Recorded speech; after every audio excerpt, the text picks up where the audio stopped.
반갑습니다. 김용민 대표입니다. 오늘 김용민의 주식 랭킹에서는 폭락이 또 오든 말든 EUV 국산화 반도체 이 기업 4월 순식간에 급등할 겁니다. 라는 내용으로 영상을 준비했습니다. 현 시점에서 여러분들께서 반드시 주목하셔야 되는 기업을 왜 주목하셔야 되는지, 이유부터 어떤 종목을 주목해야 되는지까지 자세하게 설명드리는 영상을 준비했습니다. 오늘 영상도 여러분들 투자에 도움이 될 수 있는 내용으로 준비했으니 영상 처음부터 끝까지 집중하셔서 시청해 주시기 바라겠고요. 본격적으로 시청하시기 전에 구독과 좋아요 버튼 한 번씩만 누르고 시청해 주시면 감사드리겠습니다. 자, 그리고 오늘도 본격적으로 영상을 시청하시기 전에 저희 김용민의 주식 랭킹 채널 여러분들의 사랑의 힘으로 벌써 구독자 12,600명을 넘어서 13,000명을 향해서 빠르게 성장해 나가고 있습니다. 여러분들의 사랑의 힘으로 성장하고 있는 유튜브 채널인 만큼 그 사랑에 조금이라도 보답해드리기 위해서 제가 직접 여러분들 투자에 도움이 될 수 있는 2024년도 상반기를 주도할 수 있는 반도체, 제약바이오, 온디바이스 AI에 대한 핵심적인 내용과 그 내용에 따른 수혜 종목군들을 리포트로 정리해서 여러분들께 제공해 드리고 있습니다. 이미 이 안에서는 시장의 이슈를 받으면서 50% 100% 시세가 나온 종목군들도 있지만 아직 시세가 나오지 않은 저평가 종목군들도 있는 만큼 꼭 해당 내용 참고하셔서 여러분들께서 투자의 수익을 극대화하시길 바라겠고요. 해당 리포트 확인하는 방법은 제가 오늘 영상에서 그 방법 자세하게 설명드릴 예정이니까 영상 처음부터 끝까지 집중하셔서 시청하시고 그 방법 꼭 확인하시길 바라겠습니다. 자, 그러면 지금부터 여러분들께서 주목하셔야 되는 기업이 어떤 기업인지, 이 기업을 왜 주목해야 되는지에 대해서 설명을 드리도록 하겠습니다. 자, 이번에 대만이 반도체 산업에서 엄청난 성장을 이룰 것으로 시장이 전망되고 있습니다.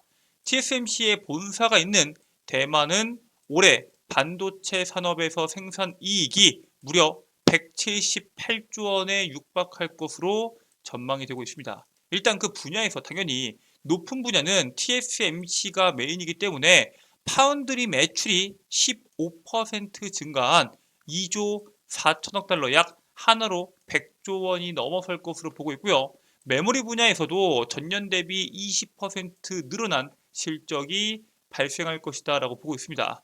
현재 단말기 애플리케이션에 대한 제품에 대한 출하량도 늘어나고 있고, AI로 인해서 고성능 컴퓨팅 그리고 지능형 사물 인터넷 등을 포함한 대다수의 IT 기기들이 수요가 장기적으로 증망하고 있습니다. 올해만 바짝 증가하는 게 아니라 내년에도 내후년에도 계속적으로 수요 자체가 늘어날 것으로 보고 있기 때문에 앞으로의 시장에서도 반도체에 대한 실적이 긍정적으로 나올 것이다 라고 보고 있고요. 올해 메모리 분야 투자 초점은 HBM과 고성능 고용량 DDR5 등 최신 제품 생산에 맞춰서 진행을 해서 결국에는 AI 산업의 성장으로 인한 수혜를 본격적으로 독점하겠다라는 계산을 하고 있습니다.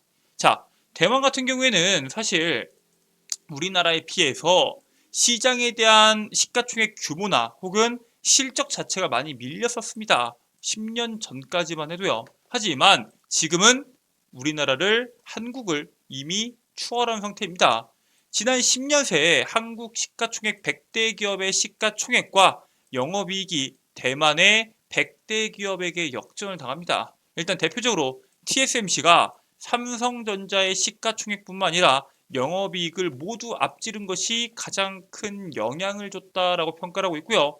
한국의 100대 기업 같은 경우에는 영업이익이 2013년도와 비교했을 때 무려 20%에 가까운 감소가 나옵니다. 대만 같은 경우에는 영업이익이 무려 136% 증가가 나왔죠. 두 나라 모두 다 IT와 전자기기에 대한, 전기장비에 대한 비중이 상당히 높아요. 우리나라만 하더라도 거의 50%가 IT와 전기전자에 집중되어 있습니다. 그런데 대만 같은 경우에는 77.4%가 IT와 전기전자 비중으로 집중되어 있습니다. 즉 앞으로 반도체 산업과 AI 산업으로 인한 이 시장이 커진다고 했을 때 IT와 전기전자 산업의 성장이 얼만큼 나오냐가 국내 경쟁력으로 자리 잡을 수 있다라고 보고 있습니다. 자, 그러면은 우리나라에서는 방금 말씀드렸다시피 삼성전자에 대한 방향성이 상당히 중요하다라고 말씀드렸죠. 삼성전자 같은 경우에는 과제를 가지고 있습니다. 이번에 미국이 주도하는 세계 반도체 공급망 재편이 윤곽을 드러내고 있는 가운데 삼성전자 같은 경우에는 기존에 투자하기로 했던 투자 이상의 추가로 공장 건설을 결정하게 됩니다. 이게 단순히 삼성전자만 이렇게 투자하는 게 아니라 TSMC도 이달 초에 미국으로부터 보조금을 확정 지으면서 이거 이왕 보조금을 받을 때 압도적인 투자금을 늘려서 이 보조금 자체를 늘려받겠다. 즉 추가로 파운드리 3공장을 건설하겠다라고 발표했던 것과 상당히 유사한 행보를 보이고 있습니다. 미국에서 다수의 고객사를 확보한 TSMC와는 다르게 삼성전자 같은 경우 어때요? 현지에서 이렇다 할 대형 고객사를 확보했다라는 소식이 들려 나오지 않고 있고요. 당연히 삼성전자만의 경쟁력이 필요한 시점입니다. 삼성의 과제는 대형 고객사를 확보하는 겁니다. 미국의 핵심 팹리스 기업들이 거의 다 몰려있기 때문에 고객사 확보가 상당히 절실한 상황이고요. 삼성전자가 어떠한 전략을 토대로 이 고객사를 확보할지가 시장에 관심이 집중되고 있습니다. 일단은 삼성전자 같은 경우에는 추가 투자를 통해서 전공정뿐만 아니라 후공정을 아우르는 생산기지를 미국에 구축하는 것은 원스톱 서비스를 제공하기 위한 목적이다라고 평가를 하고 있습니다. 즉 일반적인 기업들과는 다르게 자체적으로 파운드리도 하고 자기들이 만든 메모리 반도체도 넣고 패키징까지 하는 그러한 한방 서비스를 준비하고 있다는 거겠죠. 팹리스 업체들과 협력을 해서 반도체를 만드는 처음 시작부터 끝까지 현지 생산을 지원해서 고객사를 공략하겠다라는 시도로 보고 있고요. 다른 종합 반도체 제조사들과는 다르게 디램이나 낸드, 이미지 센서까지 다양한 품목을 삼성전자가 보유하고 있기 때문에 강점으로 현재 주목을 받고 있습니다. 삼성전자의 미국항 수주 이슈가 본격화가 될 때부터는 삼성전자에 대한 실적이 본격적으로 나올 것이다라고 보고 있고요. 그리고 이러한 실적 급증이 나오기 전부터 삼성전자에 대한 주가는 강세가 나올 수 있을 것이다라고 보고 있습니다. 자, 그러면은 삼성전자가 과연 이러한 전략을 토대로 고객사를 확보할 수 있냐 없냐가 상당히 중요하겠죠. 일단은 삼성전자는 국방부라는 고객사를 확보하게 됩니다. 삼성전자는 미국 국방부를 파운드리 고객사로 확보하게 됩니다. 미 상무부는 삼성전자가 오스틴의 기존 공장도 확장하기로 했다라고 이야기하면서 추가적인 생산 능력 확장에 대해서 언급을 먼저 합니다. 그리고 항공우주, 방위 등 주요 산업을 위해 첨단 기술을 국방부와 삼성전자가 협력을 해서 기술을 개발한다라고 발표까지 합니다. 사실 일개 국가가 아니라 하나의 국가의 국방부, 특히 그냥 국가도 아니고 미국의 국방부와 손을 잡은 만큼 향후 이번 계약은 미국 내에서 고객사를 확보하는 데 있어서 긍정적인 효과로 작용될 것으로 현재 시장이 기대를 하고 있습니다. 자, 이처럼 삼성전자의 앞으로의 고객사 확보가 주목을 받고 있는데 이번에 엔비디아와 퀄컴 CEO가 파트너십을 강조하면서 삼성전자의 파운드리 투자에 축하 메시지를 전달합니다. 실질적으로 황 CEO는 삼성전자의 테일러 공장과 함께 삼성과 우리는 오랜 파트너십을 지속하게 돼서 기쁘다라고 언급을 합니다. 이걸 보고 일각에서는 HBM에 대한 테스트가 통과가 임박한 거 아니냐, 삼성전자랑 엔비디아의 HBM 계약이 체결되는 거 아니냐라는 평가들이 나옵니다. 왜냐하면 엔비디아와 퀄컴 같은 경우에는 삼성의 파운드리 고객사가 맞습니다. 그런데 최첨단 칩 같은 경우에는 TSMC에 집중적으로 맡기고 있습니다. 그래서 아직까지는 최첨단 반도체 분야에서 경쟁력을 확보하지 못했다라는 평가가 나오고 있지만 이번에 엔비디아와의 경쟁력 확보에 대한 내용들, 2.5D 패키징에 대한 내용들이 나오면서 앞으로 삼성전자가 경쟁력만 확실하다면은 이를 토대로 고객을 확보할 수 있을 것이다 라고 기대가 되고 있죠. 삼성의 HBM 테스트 통과가 임박했다라는 기대감뿐만 아니라 삼성 파운드리의 첨단 반도체 고객사 확보도 충분히 기대가 되고 있는 상황입니다. 자, 이런 상황 속에서 우리가 주목해야 되는 건 뭐예요? 앞으로 삼성전자가 어떤 투자를 할 거냐? 삼성전자가 현재 바라보고 있는 투자 방향성이 뭐냐? 이번에 투자가 진행이 되면서 다양한 고객사를 확보할 수 있는 기회가 있는 것도 맞지만 결국에는 삼성전자가 파운드리가 메인이 아닌 메모리 반도체를 메인으로 둘 수 있기 때문에 삼성의 앞으로의 방향성을 보는 게 무엇보다 중요합니다. 이번에 경계현 사장은 텍사스주 테일러시에 짓는 파운드리 공장을 지칭하면서 자사의 반도체 사업의 꿈의 이정표다라고 언급을 합니다. 그만큼 이번 파운드리 산업에 대한 투자가 상당히 중요하다라고 강조를 하고요.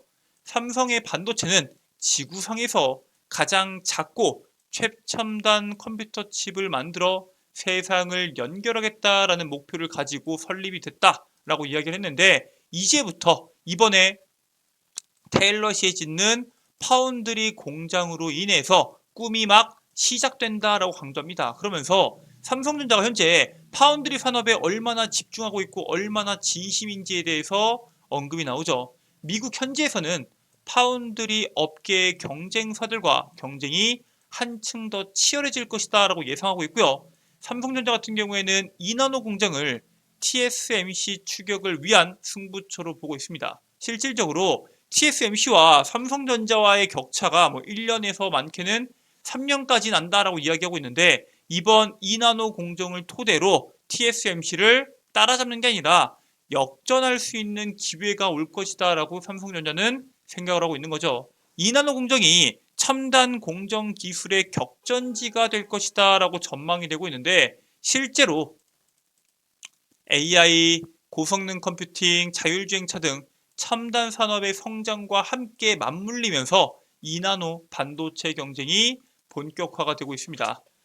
반도체에 대한 보조금의 대다수를 현재 누가 갖고 가요? 인텔, TSMC, 삼성, 파운드리가 쓸어갔죠. 즉 실질적으로 반도체 보조금의 핵심적인 수혜 산업은 파운드리 산업입니다. 즉 집중적으로 수혜를 받은 만큼 투자 규모만큼 늘어나는 설비 투자만큼 늘어나는 생산량에 대해서 주목하실 필요가 있고요. 최첨단 공정의 핵심은 결국에는 수율과 대형 고객사에 대한 유치 여부가 승비를 가룰 것으로 보고 있습니다. 2나노 경쟁뿐만 아니라 앞으로 미세화 경쟁이 지속됨에 따라서 반도체에 대한 특히 미세화 반도체에 대한 수요가 계속적으로 급증을 할 것으로 기대가 되는데 그 속에서 수혜를 받을 수 있는 종목 여러분들께서 미리 주목하실 필요가 있다라고 말씀을 드리고요. 그 기업은 바로 퓨릿입니다. 이 퓨릿 같은 경우에는 반도체 포토 공정에서 사용되는 신너의 원료를 제품군으로 보유하고 있는 기업입니다. 이 신너는 반도체 수율에 결정적인 역할을 하는 만큼 지금처럼 고부가 가치 반도체에 대한 비중이 늘어나면은 수율을 높이기 위해서라도 신너에 대한 수요세가 증가를 할 수밖에 없습니다. 삼성전자나 SK하이닉스를 통해서 안정적으로 매출을 내고 있는 기업인데 앞으로 삼성과 SK하이닉스의 투자에 대한 규모가 늘어남에 따라서 실적이 함께 늘어날 수 있다고 보고 있고요. 이 속에서 여러분들께서 낮은 구간을 공략해서 최대한 수익을 극대화하시길 바라겠습니다. 지금 구간도 충분히 낮은 구간이기 때문에 여러분들께서 충분히 모아가실 수 있다라고 보고 있고요. 해당 기업 말고도 여러분들께서 주목하셔야 되는 이슈가 많다라고 말씀을 드렸죠. 바로 앞으로의 시장에서 주목받을 수 있는 반도체, 제약, 바이오 그리고 온디바이스 AI에 대한 내용들입니다. 지금부터 해당 리포트 여러분들께서 어떻게 다운로드 받고 확인할 수 있는지에 대해서 설명을 드리겠습니다. 자, 일단 여러분들 핸드폰 보시면은 아이폰 사용하시는 분들은 앱스토어, 갤럭시 이용하시는 분들은 구글 플레이나 플레이 스토어를 이용하셔서 김용민의 급등 시그널 어플리케이션을 다운로드 받으실 수가 있습니다. 구글 플레이 기준에서 우측 상단에 있는 돋보기 버튼, 그리고 그 돋보기 버튼을 클릭하셔서 이름을 검색하게 되시면은 어플리케이션 설치 버튼이 나올 겁니다. 당연히 어플리케이션은 100% 무료로 설치가 가능하고요. 자, 어플리케이션 설치까지 끝을 냈다면은 어플리케이션을 작동해 주시면 되는데, 자, 이처럼 우측 상단에 로그인 버튼이 나올 겁니다. 로그인 버튼 눌러주시고요. 회원가입 버튼, 이용 약관 버튼 눌러주시고 가입하기 버튼을 눌러주시면은 여러분들께서 적으셔야 되는 개인정보가 나옵니다. 일단 첫 번째 이메일은 여러분들의 아이디가 될 거고요. 비밀번호와 비밀번호 확인은 여기 어플리케이션 안에서 사용할 비밀번호가 될 겁니다. 실제 여러분들의 이메일 비밀번호를 적으실 필요가 전혀 없고요. 010 땡땡땡땡 전화번호와 같은 개인정보들 적을 일이 없다 보니까 여러분들께서 걱정하지 않으셔도 됩니다. 개인정보 유출로 특히나 광고 문자를 많이 받으신 분들께서는 이 부분에 대해서 상당히 민감합니다. 그리고 그 밑에 이름까지 적으신 상태로 가입하기 버튼을 눌러주시면 회원가입이 끝이 납니다. 자, 이렇게 여러분들께서 회원가입까지 끝을 내셨으면은 이 중에서 좌측 상단에 있는 급등 추천주 컨텐츠를 눌러주시면 되는데, 해당 컨텐츠를 누르면은 2024년도 상반기 주도업종 총정리집이라고 해서 공지사항이 적혀 있을 겁니다. 해당 공지사항 클릭하시면은 스크롤 내리셨을 때 여러분들께서 한눈으로 보실 수 있도록 제가 해당 자료집을 업로드를 해놨습니다. 앞으로 여러분들 투자에 핵심적인 내용이 될 수 있는 내용들을 압축해 놓은 리포트인 만큼 해당 리포트 꼭 확인하시길 바라겠고요. 해당 내용 말고도 여러분들께서 주목하셔야 되는 컨텐츠가 몇 가지 있습니다. 일단 핵심 자료집 말고도 단기간에 수급으로 인해서 시세를 낼 수 있는 종목군들을 제가 직접 급등 추천주 컨텐츠에서 확인하고 있습니다. 여러분들의 투자에 핵심적으로 단기 수익을 낼 수 있는 종목군들을 정리하는 만큼 꼭 확인하시길 바라겠고요. 그 오른쪽에 있는 장전 급등 뉴스는 뭐냐? 매일매일 시장에서 주목받을 수 있는 핵심적인 내용들, 그 내용들과 그 내용에 따른 수혜주들을 정리해서 8시 30분에 미리 업로드를 해드리고 있습니다. 오늘 시장에서 뭐가 주목받을지 모르겠다 하시는 분들은 장전 급등 뉴스 꼭 확인하시길 바라겠고요. 급등주 분석은 뭐냐? 매일 시장에서 나오는 급등주들 왜 급등했는지, 그리고 그 급등한 종목군들이 어떤 종목군들이 있는지를 정리해서 급등주 분석 컨텐츠에 업로드 해드리고 있습니다. 여기에 있는 모든 내용들 100% 무료고요. 평생 무료로 여러분들께 제공해드리는 컨텐츠인 만큼 해당 컨텐츠 꼭 확인하셔서 투자에 참고하시길 바라겠습니다. 자, 오늘 준비된 내용은 여기까지입니다. 오늘 영상 처음부터 끝까지 집중하셔서 시청해 주셔서 정말 감사드리고요. 전 다음 영상에서 여러분들께 더 도움되는 내용으로 돌아오도록 하겠습니다. 끝까지 시청해 주셔서 감사합니다.